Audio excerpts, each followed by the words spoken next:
Hello and welcome. This is the Zen community of Oregon, making the teachings of the Buddha Dharma accessible to support your practice. New episodes air every week.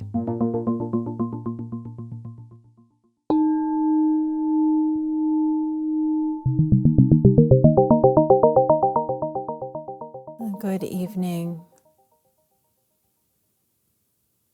and welcome again to this light of the Ancestors Sesshin.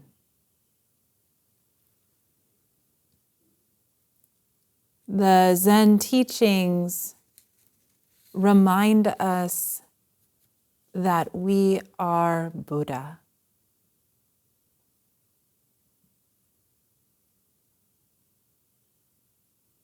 That we are Buddha. That clarity, spaciousness, and unconditional love are our nature. What an inheritance.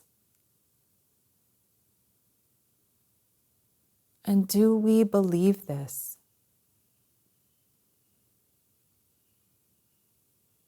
That you are Buddha, that you and everyone you meet or have met is Buddha. Have you tasted the clear light of your original mind, the open spaciousness of your own heart?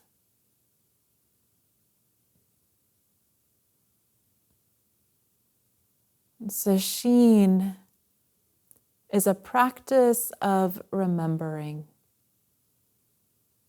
returning to this original ground of mind, ground of being.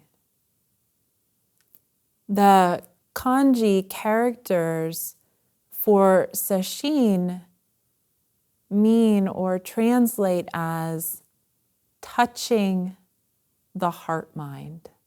Se is to touch, and shin is heart, or we say heart mind. They use the same character. Touching this ineffable mind of awakening, the boundless heart of compassion. Touching or meeting our true selves.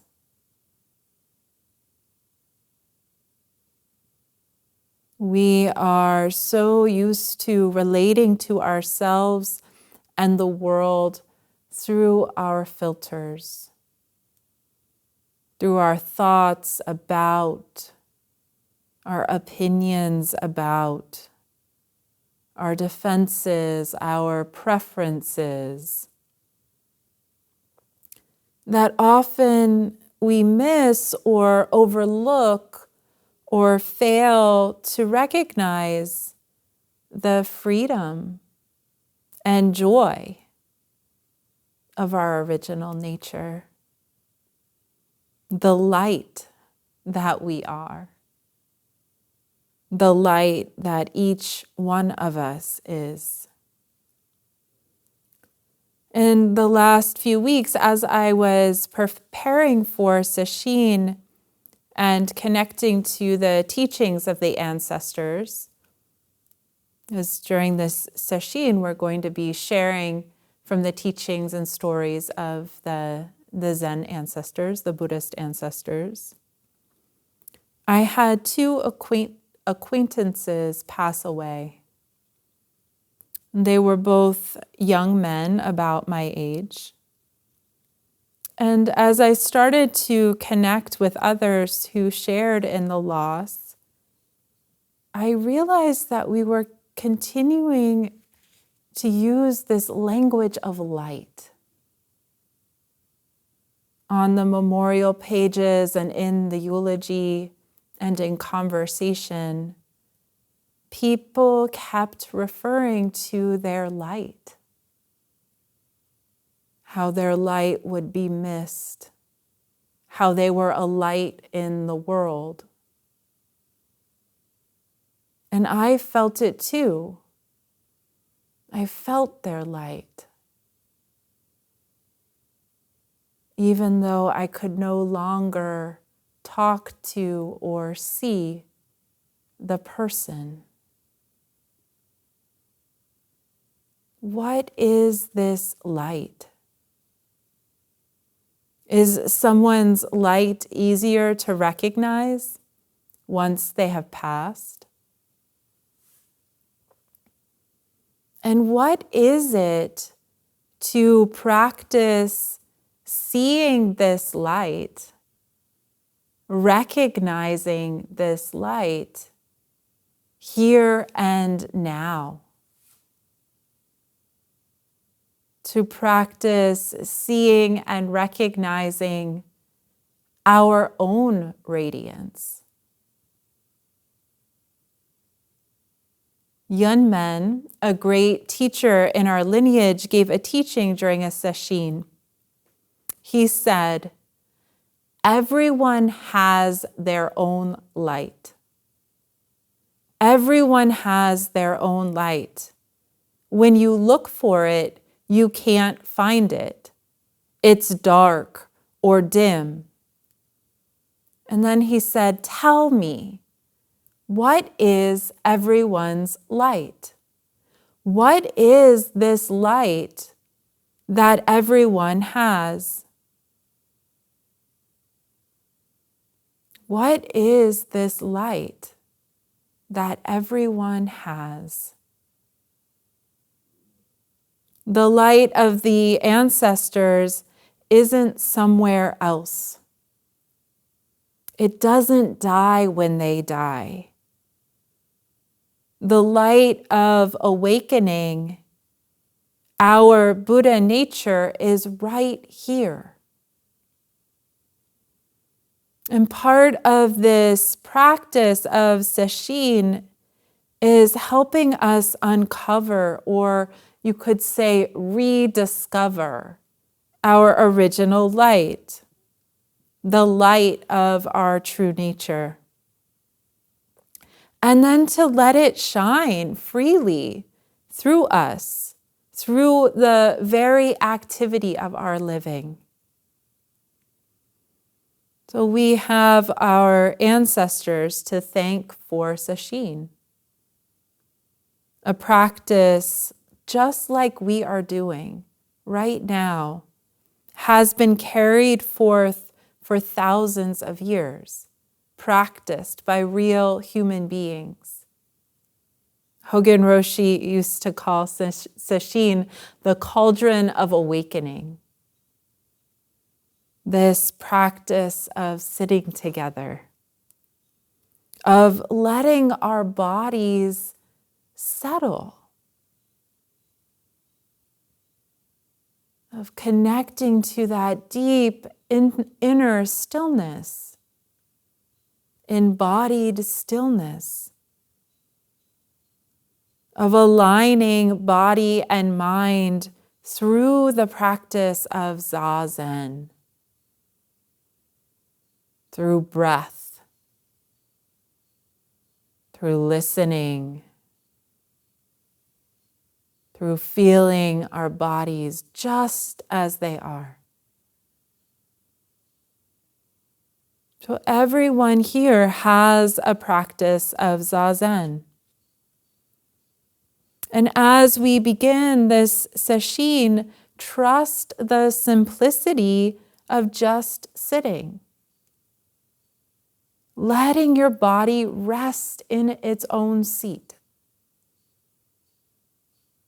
Trust the simplicity of whatever supports you in helping stabilize your attention. Whether that's the breath, or listening, or feeling your body, or loving kindness, Whatever practice you do as a stabilizing practice, return to it. Remember it. Come back to it. Familiarize yourself with it. As we begin Sesshin, we begin with these basics. We begin with Zazen. I want to read from Dogen Zenji's treatise on Zazen called the Fukan Zazengi. And we'll be chanting this chant during our lunch service every day. I'll just read some lines from these instructions for Zazen. Dogen says, "The way is originally perfect and all-pervading. The way is originally perfect and all-pervading. How could it be contingent on practice and realization? The true path is self-sufficient. What need is there for special effort? Indeed, the whole body is free from dust. Who can believe in a means to brush it clean? It is never apart from this very place. What is the use of traveling around to find it? And yet, if there's a hair's breadth deviation, it is like the gap between heaven and earth. If the least like or dislike arises, the mind is lost in confusion. Consider the Buddha. Although he was wise at birth, the traces of his 6 years of upright sitting can yet be seen. As for Bodhidharma, although he had received the mind seal, his 9 years of facing a wall is celebrated still. If even the ancient sages were like this, how can we today dispense with wholehearted practice? Therefore, put aside the intellectual practice of investigating words and chasing phrases, and learn to take the backward step that turns the light and shines it inward. Body and mind of themselves will drop away, and your original face will manifest. If you want such a thing, get to work on it immediately. The Zazen I speak of is not meditation practice. It is simply the Dharma gate of joyful ease, the practice realization of totally culminated enlightenment.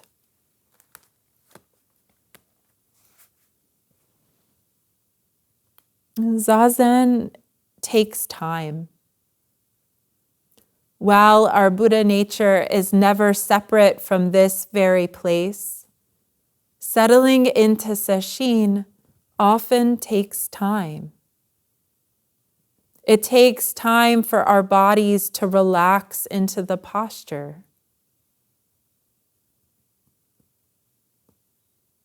It takes time for the mind to unwind from the busyness of the previous days and weeks, from the momentum and pace of our ordinary lives. Most of us, most of the time, are used to having something to do, something to think about, problems to solve. As Dogen said, Zazen is a practice or an invitation to take the backward step. Instead of thinking about the next thing that we have to do, the next problem that we have to solve, we're invited to step back into this moment of breath. to step back into the bird song, the tingling in the toes, the pressure in the seat. To actually experience our lives,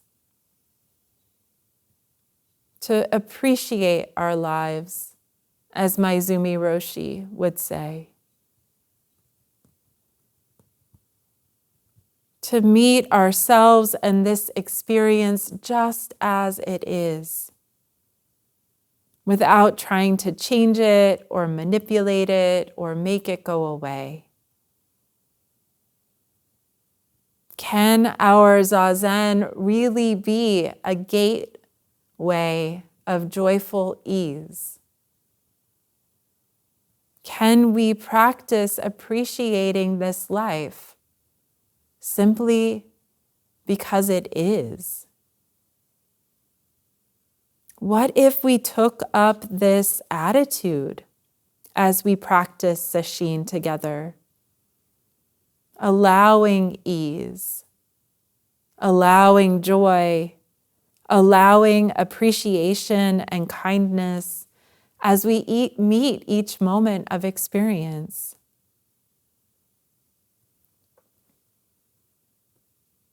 And remember, you are not alone. Part of what I love and appreciate about the light of the Ancestors Sesshin is that we share and appreciate the stories of the ancestors, their lives and their teachings, and all the diversity of expression and their aspiration. We're invited during this sesshin to lean into the aspirations of the ancestors, aligning ourselves with the Bodhisattva vow, the vow for awakening. This vow connects us throughout space and time. The stories of the ancestors remind us that each person's path is completely unique and yet simultaneously intertwined with all of life. Each person sitting here is an ancestor, is a Buddha, is sharing the light of their own heart, their own aspiration with us all. Remember this. Your practice is never for you alone. It is for all of us. Perhaps even the ancestors benefit from our practice and awakening. And those too who we may never meet in future generations. We've never met Dogen Zenji, and yet here we are still benefiting from that practice, from those instructions. And we're beginning this sesshin the day after we celebrated the Buddha's birthday here in the Zen community of Oregon. And on Vesak, the May full moon, where all over the world practitioners are connecting to their aspiration, are remembering and renewing their vows, and are reconnecting with the life of the Buddha. So in many Buddhist traditions, this day is the day that we remember the Buddha's birth, death, and awakening. So as we open this sesshin, connect with your own aspiration for awakening. Connect with your own resonance in the Bodhisattva vow, however that lives in you. Maybe you have a word for this aspiration. Maybe it's more of a feeling or an image or a wish or a curiosity.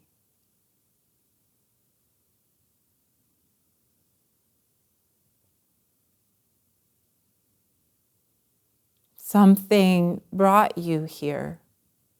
You may not know what it is,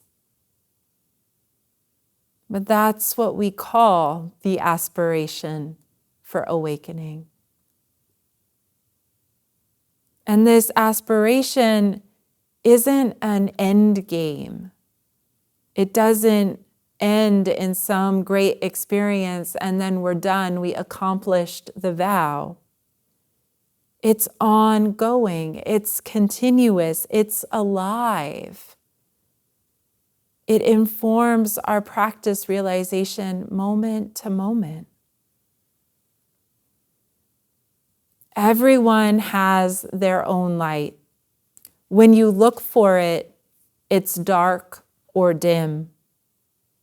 What is this light that everyone has? So may we together this week realize the light of our Buddha nature, the light of awakening. May we see this light in each being, in every moment of experience, even the most challenging or painful. Is there light in those too? In this too?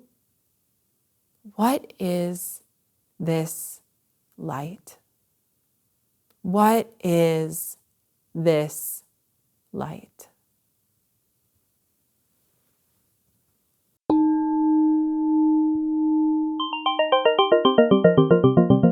Thank you for listening to the Zen Community of Oregon podcast, and thank you for your practice. New episodes air every week. Please consider making a donation at zendust.org. Your support supports us.